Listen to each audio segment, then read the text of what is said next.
দই পটল আপনারা অনেকেই রান্না করে থাকেন, সেটাও ভালো হয়। আজকে আমি যেভাবে রান্না করব, আশা করি সেটাও আপনাদের কাছে খারাপ লাগবে না। নমস্কার, আপনারা এখন দেখছেন রান্না ভালোবাসি। রান্না ভালোবাসির আরও একটা নতুন রেসিপিতে সবাইকে স্বাগত জানাই। এই দই পটলে আমি কিছু আলু ব্যবহার করব। আলু বড় বড় লম্বা লম্বা করে কেটে একটা ডেকচির মধ্যে জল দিয়ে সেটা সেদ্ধ করে বসিয়ে দিয়েছি।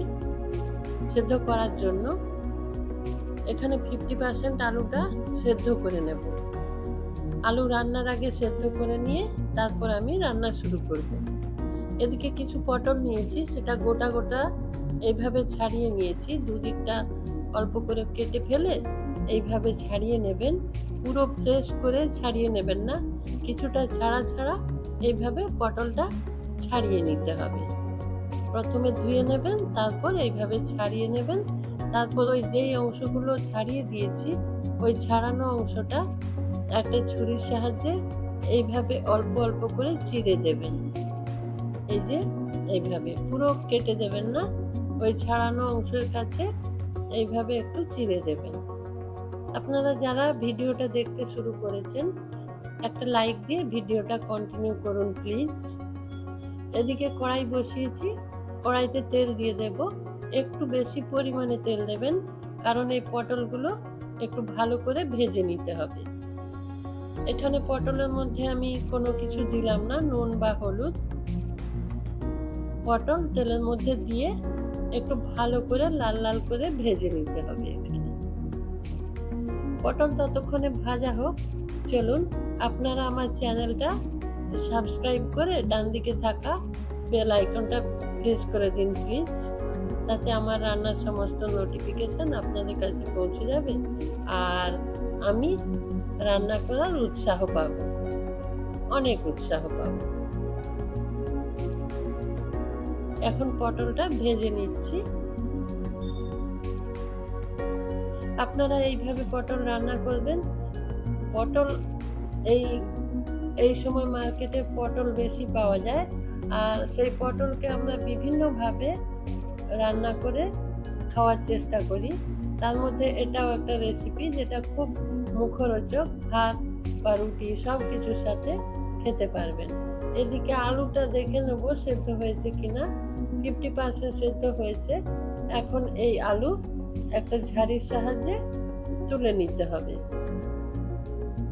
তুলে নিয়ে এই জলটা আমি ফেলে দেব না, এই জল রান্নায় ব্যবহার করে নেব। ঝাড়ির সাহায্যে তুলে জলটা ভালো করে ঝরিয়ে নিতে হবে। এদিকে পটল প্রায় ভাজা হয়ে গেছে, এই যে লাল লাল করে ভাজা হয়ে গেছে। এখন পটলটাও একটু নাড়াচাড়া করে নেওয়ার পর একটা ঝাড়ির সাহায্যে পটলগুলোও তুলে নিতে হবে।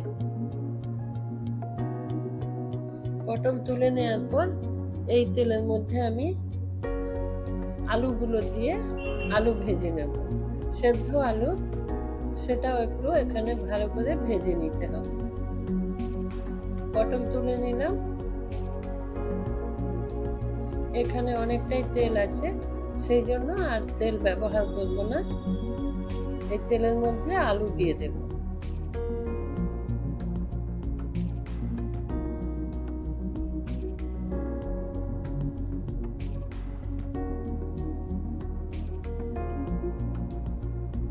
এখন আলু ভালো করে লাল লাল করে ভেজে নেব।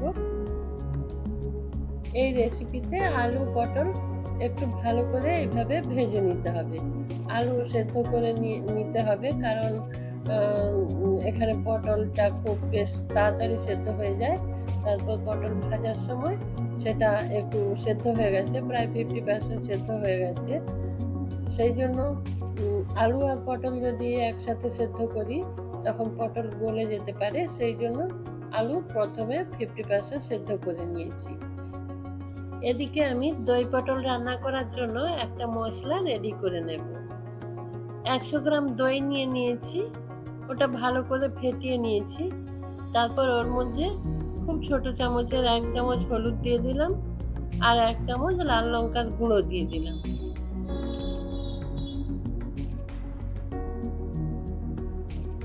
লাল লঙ্কার গুঁড়ো আরো অল্প পরিমাণে দিয়ে দিলাম।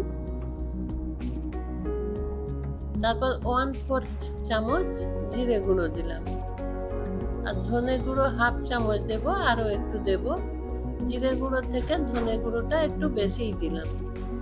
তারপর দইয়ের সাথে মশলা সুন্দর করে এইভাবে মিশিয়ে নিয়ে একটু সময় নিয়ে ভালো করে ফেটিয়ে নিতে হবে। এদিকে আলুগুলো ভালো করে ভেজে নিয়েছি, সেটা তুলে নিতে হবে। আলু তুলে নেওয়ার পর আমি আর তেল দেব না, এখানে যথেষ্ট পরিমাণে তেল আছে। আপনারা চাইলে এখানে অল্প একটু ঘি ব্যবহার করতে পারেন। এখন আমি ফোড়ন দিয়ে দেব। ফোড়নে 2 শুকনো লঙ্কা আর হাফ চামচ গোটা জিরে দিলাম, আর হাফ চামচ হিং দিলাম। এই নিরামিষ রেসিপিতে একটু ফোড়নে একটু হিং ব্যবহার করলে সেটা খুব সুন্দর টেস্ট হয়। আপনারা যদি হিঙের গন্ধ ভালো না বাসেন তাহলে হিংটা স্কিপ করতে পারেন। ফোড়ন ভালো করে ভেজে নেব। ফোড়ন থেকে যখন সুগন্ধ বেরিয়ে আসবে তখন এখানে মশলা ব্যবহার করব।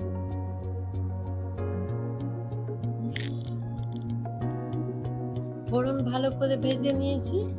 এখন এর মধ্যে দিয়ে দেবেন কাঁচা লঙ্কা আর আদা বাটা। সেটা দিয়ে একটু ভালো করে কষিয়ে নেব।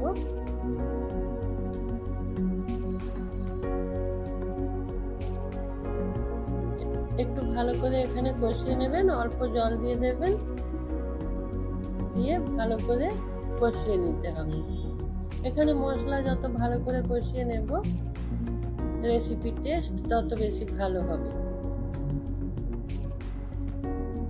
এখন ওই ফেটিয়ে রাখা দইয়ের সাথে যে মশলাগুলো মিশিয়ে রেখেছিলাম ওই দই মশলার মিশ্রণ দিয়ে দিলাম, দিয়ে ওটা এখন ভালো করে কষিয়ে নিতে হবে। এখানে এই মশলাটা বেশ ধৈর্য নিয়ে একটু সময় নিয়ে তেল ছেড়ে আসা পর্যন্ত ভালো করে কষাতে হবে।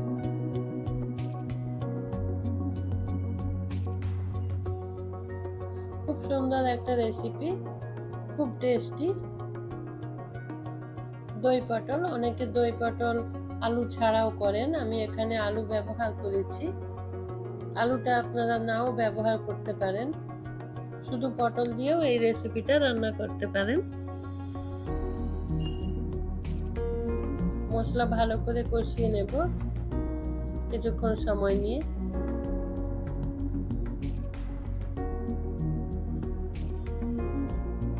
একটু ঘন ঘন এইভাবে মশলা নাড়িয়ে নিতে হবে।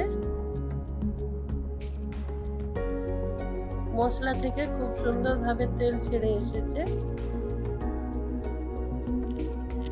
এখন এই মশলার সাথে আমি কিছুটা টমেটো বাটা ব্যবহার করব।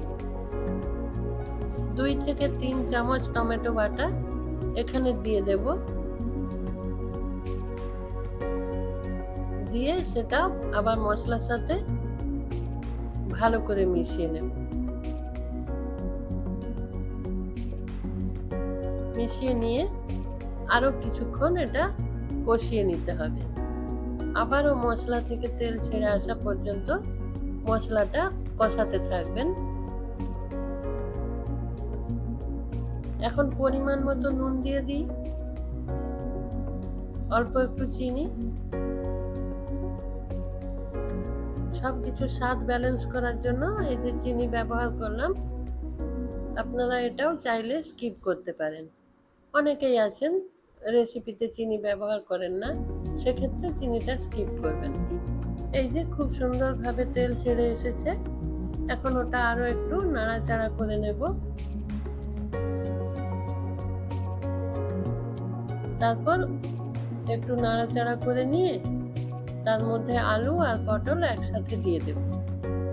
এখানে যেহেতু আলু 50% সেদ্ধ করা আছে, সেই জন্য আমরা দুটো সবজি একসাথে দিয়ে দিতে পারি। দিয়ে ভালো করে মিশিয়ে নেব। মিশিয়ে নেওয়ার পর জল দিয়ে দেব।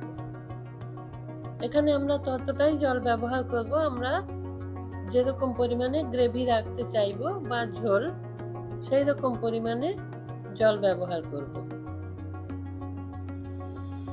এখানে আমি খুব বেশি ঝোল রাখতে চাইছি না, অল্প পরিমাণে ঝোল রাখবো। আপনারা যদি একটু বেশি ঝোল রাখতে চান তাহলে আরো একটু বেশি পরিমাণে জল দিয়ে দেবেন। জল দিয়ে ভালো করে এই যে মিশিয়ে নিয়েছি।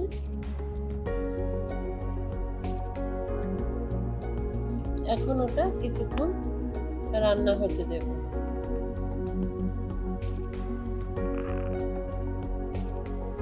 আলু আর পটল বাকি 50% সেদ্ধ হওয়া পর্যন্ত এটা রান্না করে নেব।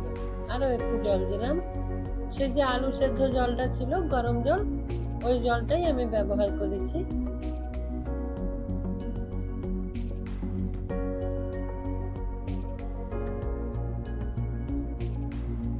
এই যে অনেকটাই ঝোল কমে গেছে, রান্না প্রায় হয়ে এসেছে, আলু ঠিকঠাক সেদ্ধ হয়ে গেছে।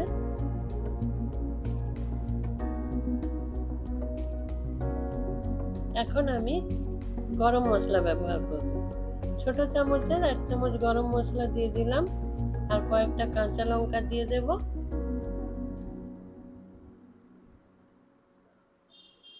আর আর ধনেপাতা কুচনো দিয়ে ভালো করে মিশিয়ে নিয়ে রান্নাটা কমপ্লিট করে নেব।